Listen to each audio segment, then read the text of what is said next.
Welcome to Season 8 of the Finding Peace podcast. This season is focused on practical, trauma-informed tools you can use in everyday life. When emotions run high, relationships feel heavy, or your nervous system needs support. Short episodes designed to help you find more peace, joy, and connection, one moment at a time. Please welcome the host of the Finding Peace podcast, best-selling author, psychotherapist, and speaker, Troy L. Love. Not all conflict sounds like fighting. Sometimes it sounds like silence. Your partner is talking. You know they're hurt. You know that they're asking a question. You know you should say something, anything. But suddenly, it's as if the distance between your thoughts and your mouth become miles long. You can feel your heart beating. You can feel the tension in the room. You can see the disappointment on their face. You can hear them asking, "Talk to me." And inside you're thinking, "I'm trying." But no words come. The harder you search for the right thing to say, the more your mind goes blank. Their frustration grows. Your overwhelm grows. And before either of you realize it, the conversation is no longer about the original problem. It's about the silence. Now both of you feel alone. One person feels ignored. The other feels trapped. One person feels abandoned. The other feels overwhelmed. And neither person understands what is happening inside of the other. So let's talk about what happens when we shut down in relationships. And it's not because we don't care. Sometimes what looks like distance is actually fear. Sometimes what looks like indifference is actually feeling overwhelmed. And sometimes what looks like someone leaving the relationship is actually someone who desperately wants to stay, but doesn't know how.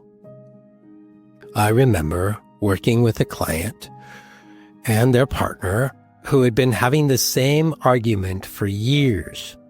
Not the same topic, but it was the same pattern. One partner moved toward conflict and the other disappeared inside of it. The pursuing partner described it this way: "It's like I lose him. Not physically, emotionally. He's sitting right in front of me, but he's gone." She would ask questions. Nothing. She would explain how hurt she felt. Nothing. She would cry. Nothing.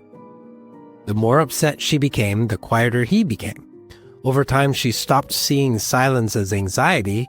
She started seeing it as evidence that he didn't care, evidence that she did not matter, evidence that she was carrying the entire emotional weight of this relationship. And honestly, from her perspective, that made sense. If someone loves you, shouldn't they engage?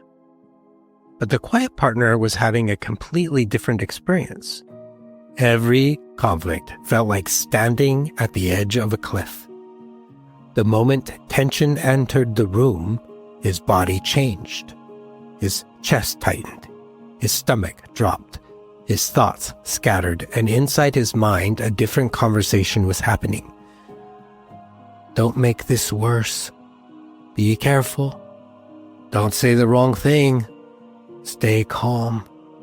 Just don't make it worse."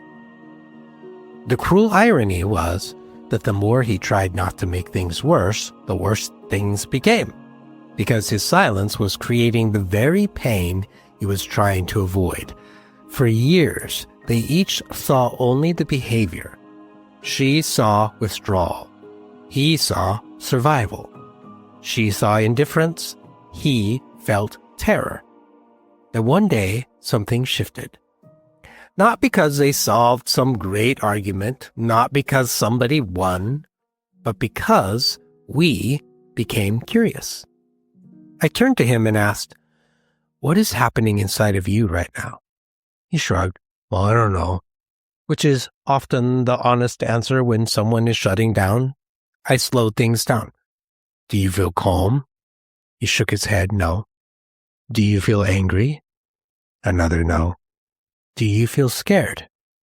His eyes filled with tears.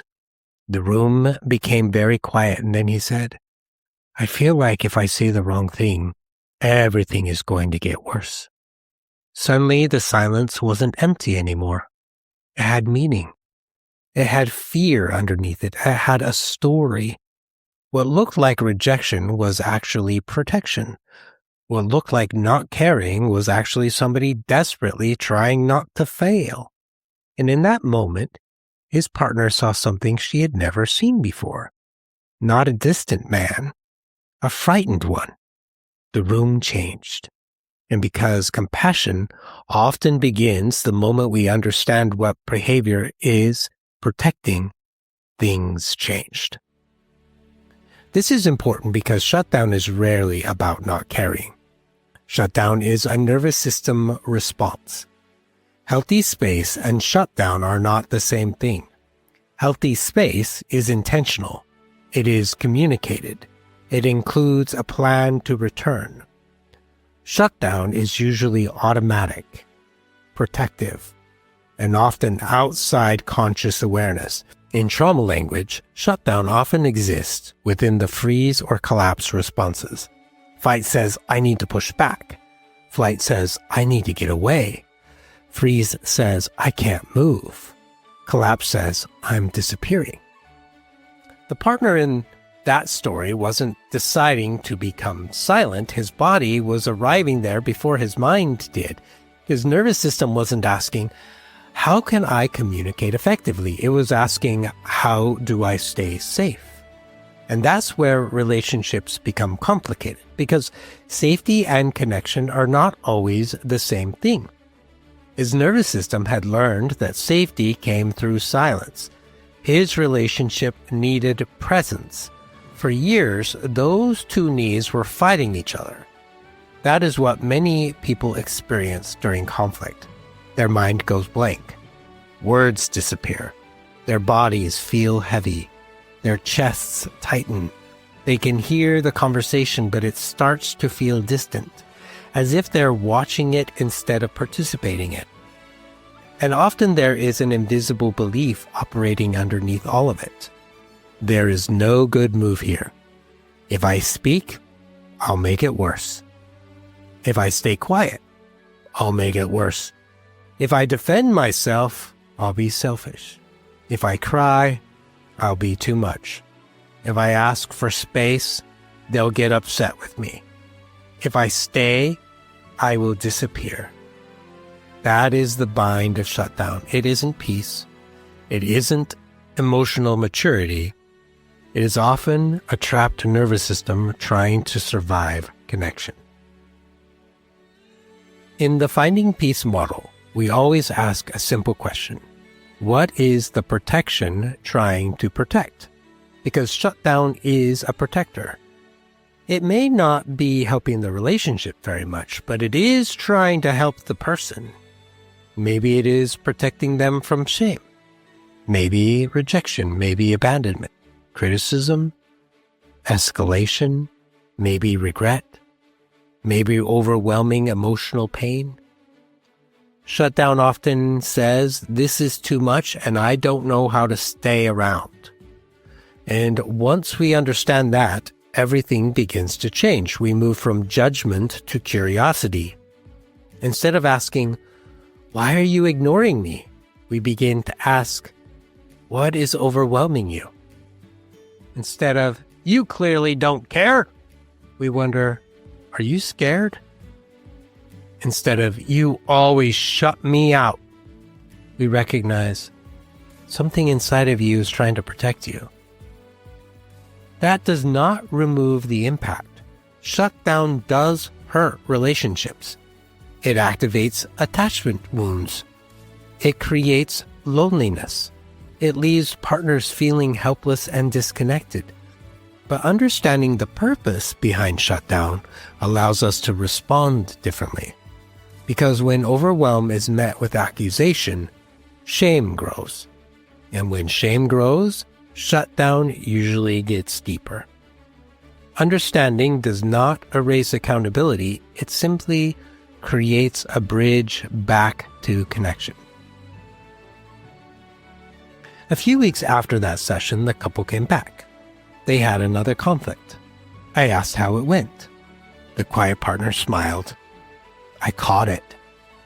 His partner laughed. Caught what? I felt myself disappearing. For years, that was where the story ended. He would disappear. She would chase. They would both get hurt. But this time he noticed it happening, and instead of shutting down completely, he said, I'm overwhelmed and I need a minute. That was it. One sentence. Nothing profound, nothing perfect, just awareness and honesty. And then his partner said something that surprised him.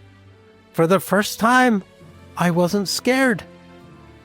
Because for the first time, she knew he was coming back. That is the practice. If you are someone who shuts down, your goal is not perfect communication. It's connection. One honest sentence. You might try, I'm here, but I'm overwhelmed and I need a moment. Or, I want to keep talking, but my body is shutting down. Or, I care about this conversation and I need to slow down. Or, I want to say something, but I'm having trouble finding the words. Or, I need a few minutes so I can come back to myself. Notice the language. We are not disappearing. We are communicating. We are staying connected while asking for space. And then comes the most important part, return. Because space without return can feel like abandonment. A healthy pause sounds like, I need 20 minutes and I'll come back.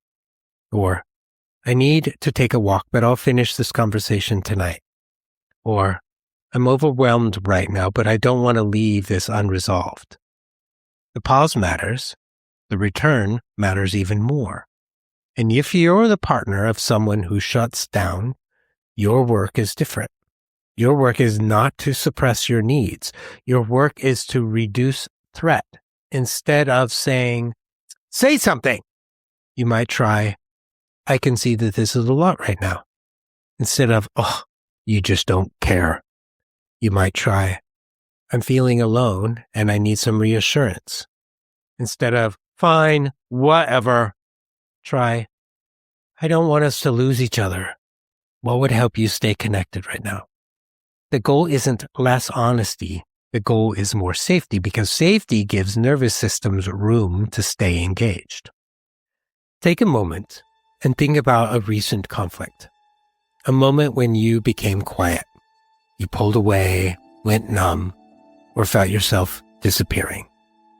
Just notice. What happened in your body? Did your chest tighten? Did your throat close? Did your thoughts scatter? Did everything feel heavy?